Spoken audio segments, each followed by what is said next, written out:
Welcome to Patients at Risk, a discussion of the dangers that patients face when physicians are replaced with non-physician practitioners. I'm your host, Dr. Rebecca Bernard, and I'm joined by my co-host and the co-author of our book, Patients at Risk, The Rise of the Nurse Practitioner and Physician Assistant in Healthcare, Dr. Nuran Alajba. Good evening. More than ever, healthcare and politics are closely intertwined. Decisions made by politicians can have a major impact not only on healthcare policy, but on the day-to-day practice of medicine by physicians. Today, we are really excited to be talking about healthcare politics with Dr. Kermit Jones. He's a California internal medicine physician and an attorney, and he's working to bring his medical expertise into the political arena. Dr. Jones, welcome to the show. Rebecca, thank you so much for having me. I appreciate the time to talk. Kermit, start us out by just telling us a little bit about your background and how you came to become involved in law as well as medicine and your journey into politics. Sure, I'd love to. So my background is I grew up on a small farm in South Haven, Michigan. One of the biggest, I think, early experiences I had in healthcare was my mom was a home health nurse, and she helped me understand the importance of compassion and relationships in medicine. And we on our farm had 50 head of cattle, and I got to see anatomy very early on in terms of how big a cow heart actually is. I mean, that was one of the funnest things I could say in terms of bringing that to my biology class. But I'd say in terms of medicine, I had an opportunity to shadow our family practice doctor when I was in high school, and he was on his way to retirement at the time. And I never forgot, he told me, he said, Kermit, medicine is going to look different over your career than it did in my career. It's not going to be enough to just have a medical degree. You're going to have to either get a business degree or some administrative degree or a law degree, something that gives you an opportunity to translate your experience in medicine into something else for people to understand. And so it was with that conversation that I decided when I was going to medical school that I was going to do some type of combined degree program. And I figured I could take a business class here and there, but nothing was going to teach me the law like going to law school. And so it was through that process that I did the MD JD program at Duke, starting in 1998, finished in 2005. And during that program, I got the introduction to a lot of the issues that I think a lot of physicians aren't taught in medical school in terms of risk and negligence, intellectual property issues, different types of contract issues. So it was a very phenomenal experience. Such an interesting background. I wish that I had known about those types of combined programs. And there's so many doctors that are interested in law school and the law. Tell us a little bit more about what that experience was like. I think a lot of our listeners would be really fascinated because I hear so many doctors say, I'm thinking about going to law school.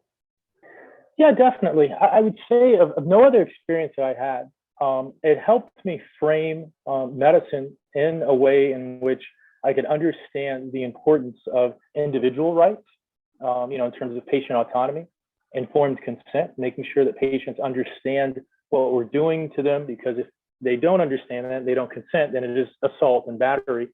But then also making sure on the other side of that, the rights of physicians, and making sure that we understand, legally, I feel what we are able to bring to the table. And then in terms of what we should advocate for in terms of our ability to actually do our job.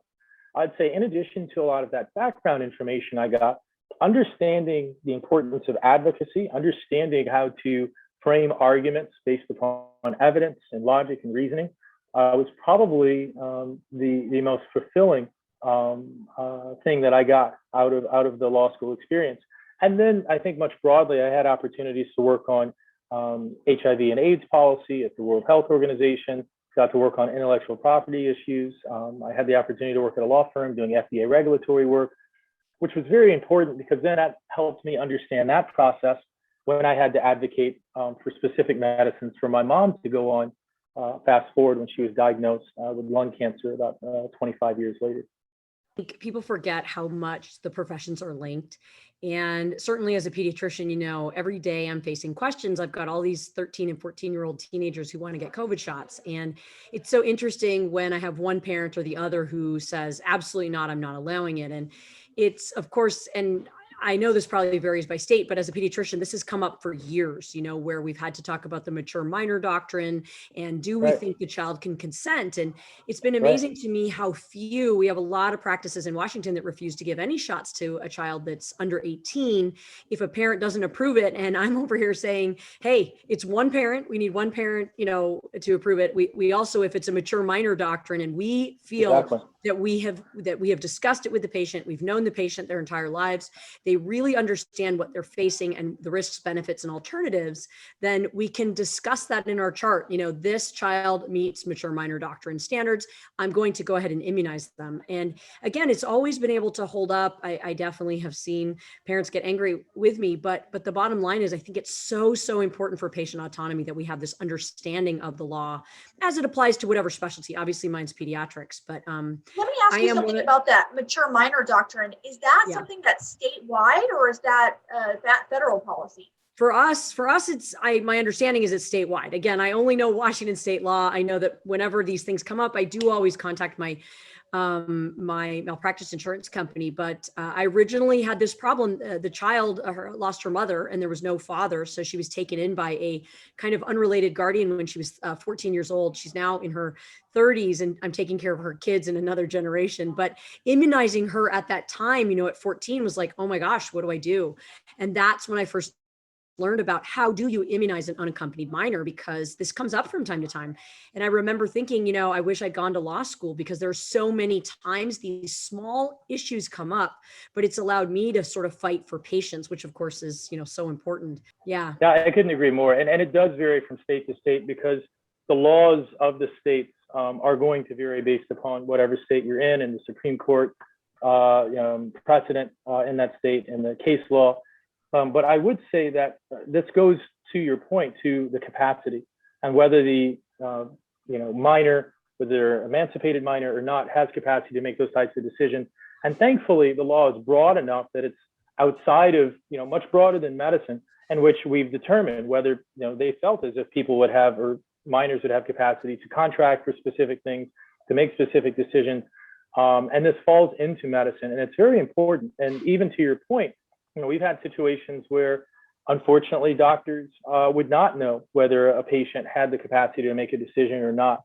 And we're making, very serious life or death decisions based upon that, because they didn't understand the law in the state. So I'm glad that that's something that it sounds like the two of you have been, self-educated in.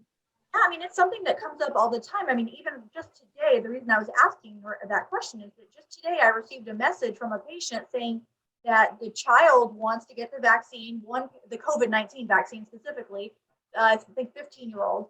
One parent says yes, the other parent says no, and then here's the dilemma, now what? So I guess this is where it comes in really handy to have our attorney colleagues, or if you're MD, JD, or obviously that's even better, but there are nuances that happen all the time.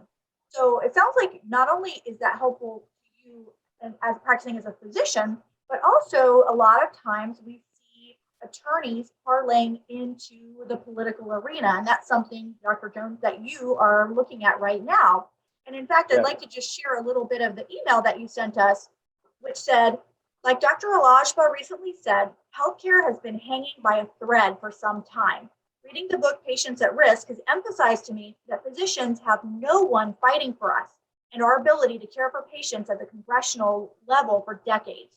I also learned this butting heads with policy wonks when I was on the healthcare team on a recent presidential campaign. So tell us all about your journey into politics and what your ideas are. Definitely. No, thank you for that opportunity, Rebecca. So as I said before, going back to the MD-JD program, I thought by doing that program and doing some things with law firms, I would have a very deep knowledge of what I need to do on a policy level to try to advocate for doctors and for patients and for members in the healthcare system. I was surprised when I worked on a couple of different presidential campaigns and had these discussions with the people that advise candidates that may have master's degrees in administration, or can read statistical studies, but have not seen any patients in clinic and or in the hospital. And why that's important is these are policies that determine how we see our patients. It determines the risk associated with it, how we reimburse it, their determinations of the incentive. And so because of that, it determines how much time we can spend with the patients, the RVUs, how that's calculated. And because of that, that actually determines the leaps and bounds, so to speak, of what we can do and how we can establish those trust relationships to influence behavior. And I was surprised because at the end of the day, it seemed as if the voice that was least listened to, or the one that had the least amount of clout, was the physician voice. Tons of other people. If you'd spent 15 years in government and did this, that, and the other, but still never saw any patients, you were listened to more. If you were from a nurses union or something like that, you were listened to more. But when it came down to the physicians, a lot of the physicians were seen as, okay, you're the assembly line worker, you do this, you do that, and we will circumscribe what you do and move forward. I was looking at some statistics a little bit earlier, and over the past 40 years, from 1975, the number of hospital administrators has increased 3,200%. The number of primary care doctors has increased 150%. So 21 times increase. And there was a study that came out with the Commonwealth, Mirror, that looked at and compared the US healthcare system with 11 other countries around the world. I think it was actually 10. And it showed that we were pretty much last in everything except the amount that we pay and process measures, right? So it seems as if we're very good at measuring things. There are 400 quality measures that Medicare requires of hospitals. But when you look at our life expectancy, it had the biggest hit that it had since World War II last year. When you look at our primary care numbers and how we compare to other countries, we're dead last. So whatever we're doing, it's absolutely wrong. So this argument of not increasing the number of primary care doctors, circumscribing the amount of time that we see with our patients, letting these other members of the team, granted, I mean, mid-levels are members of the team, but they're mid-levels that are members of the team that in some instances have either 1/5 or is up to 1/12 of the training that we've had, kind of, determine and dictate how things are done is problematic. And so that's why I argue that unless we have more physicians at the table, whether it's through some of these fellowship programs that you mentioned, or like me running for Congress, we're going to continue to erode the ability for physicians to establish those trust relationships with patients. Right now, I'll have tons of patients that come in and say, well, look, I looked this up on Dr. Google, and this is why, I think, you should give me ivermectin as opposed to, try to suggest me getting vaccinated. And no matter what you say to them, yes, it may lower the pH of endosomes, but so does hydrogen peroxide, and you're not going to drink a bunch of that, right? So, unless we have these relationships in which we establish trust, unless we are reimbursed in a way in which, our value is recognized, then we're going to continue to have worse outcomes and higher costs in healthcare. So I love that you brought up the dropping life expectancy, because I've actually looked at it over the past few years and written quite extensively of how we had a drop in life expectancy for 3 years in a row. And then we had a year before COVID where it kind of held or even increased a little bit. And then, of course, 2020 obliterated everything. And so what's interesting is, while one is due to COVID, we still were trending downward in life expectancy. And right. I absolutely came to the same conclusion that you did, that we just don't have enough primary care doctors. And, I'll take Montana, for example, because that's where I've done most of my work, trying to, be on the admissions committee at the University of Washington and expand the ability to keep the students home in Montana where they're accepted, and then get them to go out into primary care. So there's incentives to do this, right? And I guess what I wanted to ask is, do you have thoughts about how to increase primary care physicians in primary care specialties? Because that's where we have a problem. That's what we're doing wrong, among many other things. But that's something that feels really tangible, that we can set goals and we can improve upon. Yes, Naran, I do have policies that I do want to implement if I had the privilege of getting into Congress to represent California's 4th Congressional District. And I do want to say that I have to say that I was brought to your group by other colleagues of mine that I'm writing a paper with, Dr. Maya Kawaji and Dr. Hector Guzman, both of which were I think have at least been familiar with the advocacy that your organization has done. And I mention them because we're actually writing a paper on this right now. So when you look at the trends in terms of primary care, we have trended towards many doctors moving into more employment-based care practices, either, with large HMOs or with hospitals. And because of that, they kind of come under the fold of hospital administrators, which in some instances isn't necessarily a bad thing if those hospital administrators are actually also practicing, but in many instances they're not. So one of the things that we advocate for is you have to be able to make it so that there's competition, which tends to work in every system, for those particular primary care doctors. You do that by giving them the economic resources that they need to stay independent.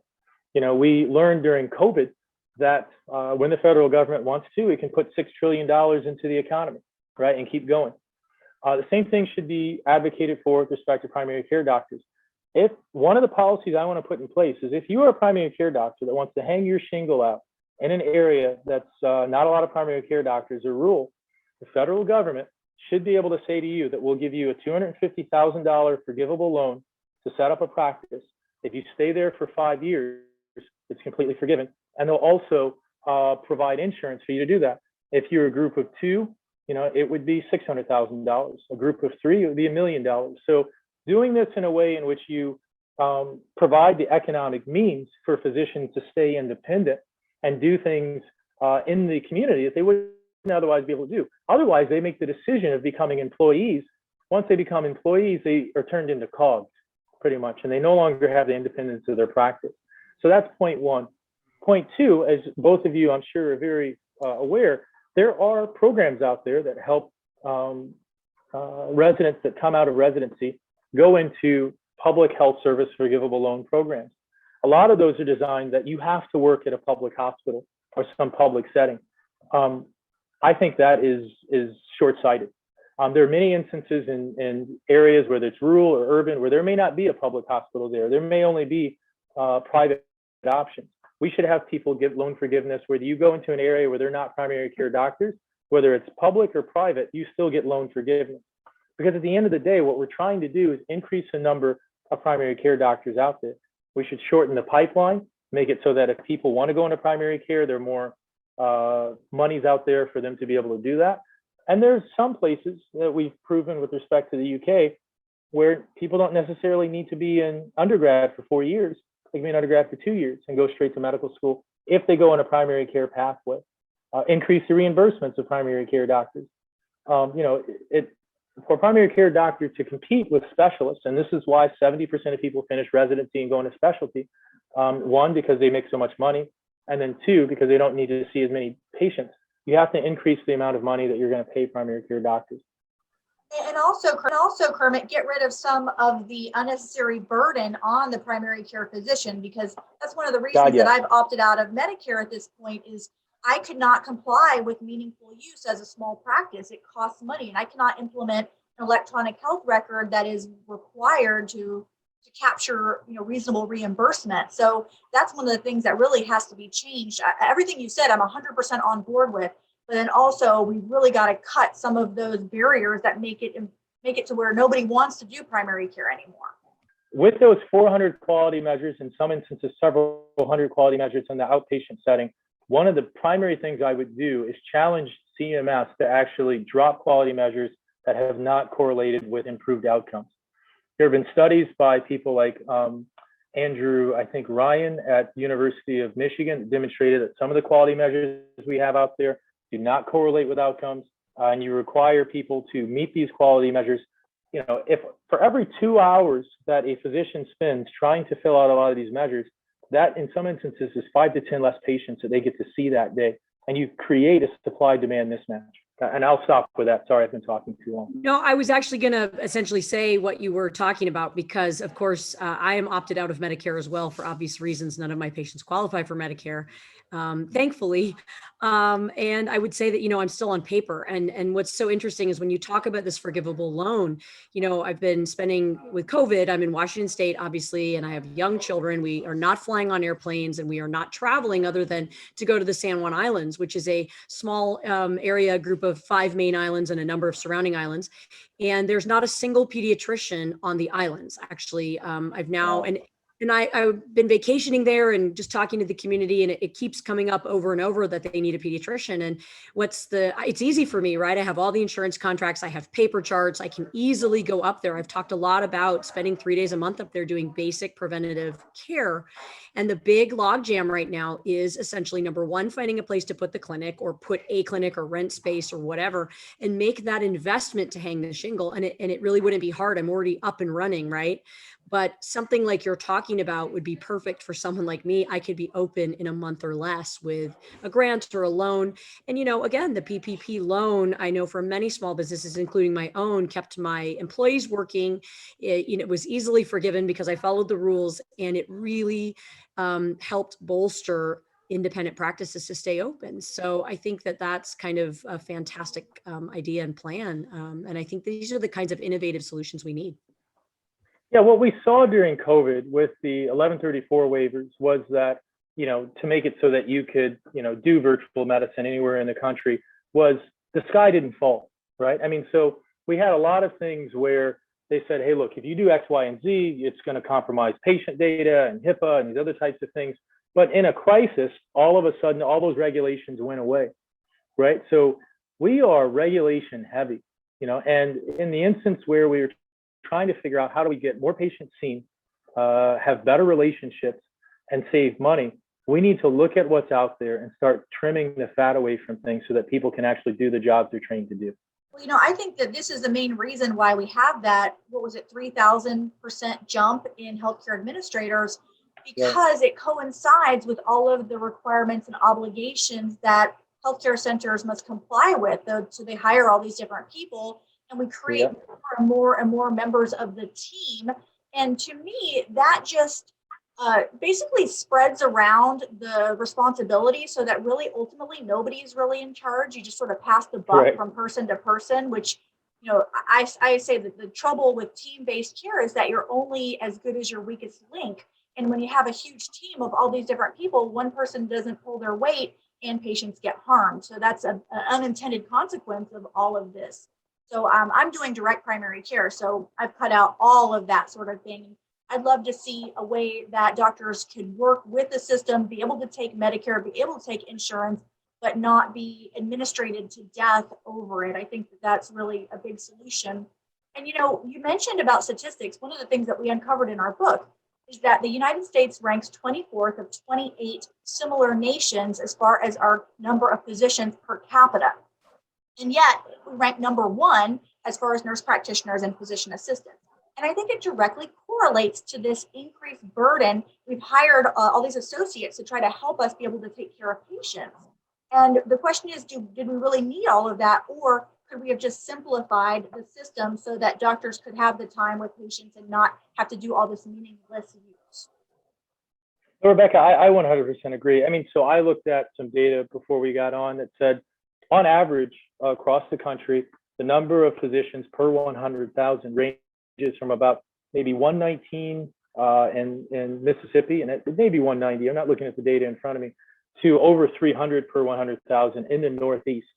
In my district, California's fourth, it's actually closer to 0 per 100,000 in Alpine to about 80 per 100,000 in El Dorado, which is significantly less than the average, or even outside of that median for a state itself.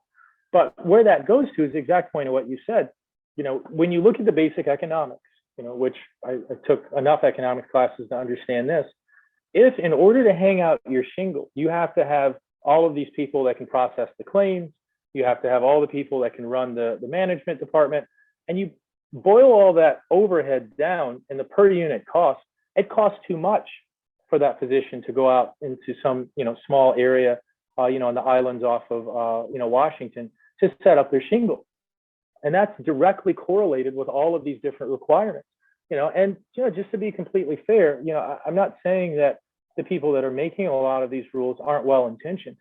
I'm saying that, it is hard to be in Baltimore where CMS and Medicare, is, and dictate the terms of how someone's going to see someone in Washington State or how they're going to see them in California.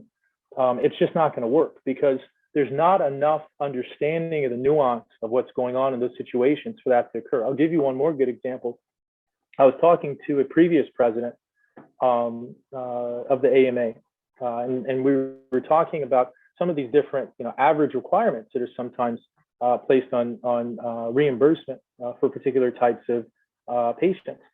And, this person was talking about how based upon the type of patient, you may have a situation where, let's say, a patient may have, stage 3 or stage 4 type of cancer that, has distant mets of one type versus another. And so based upon those differences, one patient will be excessively more expensive to treat than the other one. And if by the luck of the draw, you just have more of those patients, it's going to be a whole lot harder for you to get the reimbursement that you need based upon the averages that come, out of Baltimore and DC. Now, I do want to talk about one of my goals when I came out of residency was to be a White House fellow. So I applied and was not accepted, of course. And that's is what it is. But I've always been fascinated to talk to someone who's done it and what it was like. And so, could you tell us about that experience and what you took away from it and what you've benefited having done it, et cetera? Tell me all about it because I didn't get to do it.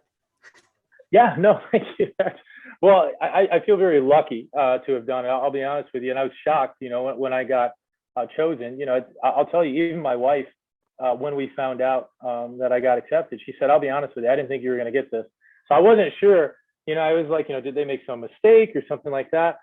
I would say it was probably one of the most broadening experiences I ever had. And that's even including being in the military and deploying to the Middle East. And it was because, there's 3 components to the program. There's the fellowship where you come in with 11 to 19 people after the whole process of the interviews. There is an educational component where you get to listen to these leaders that have grappled with some very serious, decisions, like Secretary of State Colin Powell, or getting an opportunity to talk to the president. And then also, there's a component of, let's say, your educational or like the opportunity of the placement itself. So, what you're doing in that particular year. So what I was doing during that particular year is I was working in the immediate office of Secretary Sebelius, which was a phenomenal experience, a very great, leader to have, cabinet secretary. And I got to work on military medical issues, trying to figure out how people that were leaving the military that were working as corpsmen and medics could preserve some of their GI Bill and didn't have to get retraining and things they were trained to do there to get certifications. And also working on innovation issues, trying to look at one of the new institutions at the National Institutes of Health and seeing what metrics, could be used to determine how well it was doing. I would say what the biggest thing I got out of that program was an understanding that it is very challenging to run a government and run a country as powerful and as big as ours is without realizing that there are going to be some mistakes that are made, that people that come to the conclusions that they do and try to do the best that they can, need our help, need our political process to make it work. And the program itself that was designed by Lyndon Johnson was designed to take, lucky people like me, put them into government, let them see what the federal government can do, and then they take that experience back to their communities and continue to learn from that. And that's what I wanted to do. So after having that experience, we settled in California. I saw what California's 4th Congressional District, which runs from Tahoe all the way down to Yosemite, needed in terms of access to primary care, the idea of health being much broader than just seeing your doctor, it being whether you have access to, breathable air, nutritious food, whether you have a community that supports you, all those types of things. And then helping to strengthen that relationship between communities and the federal government. So I'd say those were the biggest lessons I learned in the privilege of being a White House fellow. That sounds so cool. And you have to forgive me because I don't know too much about the program. Is there one that's specifically for physicians, or is it open to all different professionals? And how many people get picked? And how do you go about finding out about this for our listeners? Sure, Rebecca. So I'll tell you one thing. It's not specific to physicians. To kind of go back to what I was saying to Naran, it is the biggest lesson I'd say I did learn was I'm not as smart as I thought I was, because you get in there with these people. Some of them have run organizations that had like 100,000 people, some guy was like a sniper, in the SEALs or something. Right. And so you feel to yourself when you come in like, oh, wow, I'm kind of I'm a pretty, talented guy. I did a law degree and a medical degree. And you see these other people and you read what they did and you're just like, okay, I'm just going to sit in the back and be quiet and listen to everybody else. Right. But yeah, it's a phenomenal, I think, leadership training experience. But what I will say to that is I think a lot of opportunities like that are ones that doctors should consider doing, because unless we understand how to interact with these different components of government and society and really advocate for ourselves and our profession, then we're going to continue to get our profession eroded. One of my favorite quotes in politics is, if you're not at the table, you're on the menu. And I'd say in terms of doctors and our profession and why we went into this, which was to take care of people, to have that compassionate ability to change people's lives, has been eroded by a lot of people that are in this for the money, that are in this for, well, I couldn't become a doctor, so let me become something else, but I still want to be called a doctor, these types of things. Or, like I said, people that run for office and aren't necessarily concerned with figuring out how to get the best care for patients. They're more concerned with how do I get the best sound bite on so I can get in office and people actually think that I care. And that's not why I'm running. I'm running because I've had multiple experiences in the healthcare system, seen over 20,000 patients, and also saw that, but for the fact that I was a doctor, my mom wouldn't have gotten the care that she needed as a stage 4 lung cancer patient that never smoked. And that is what taught me that unless we have more physicians at the table, we're going to end up worse off. Kermit, there's so much more that I want to get into. We're out of time, so I'd like to bring you back for part 2. But in the meantime, if you'd like to learn more about this topic, we urge you to get our book. It's called Patients at Risk, The Rise of the Nurse Practitioner and Physician Assistant in Healthcare. It's available at barnesandnoble.com and at amazon.com. Of course, we'd like you to subscribe to our podcast and our YouTube channel. And we would love for you to join our group, Physicians for Patient Protection. Our website is physiciansforpatientprotection.org. Thanks so much, and join us for part 2.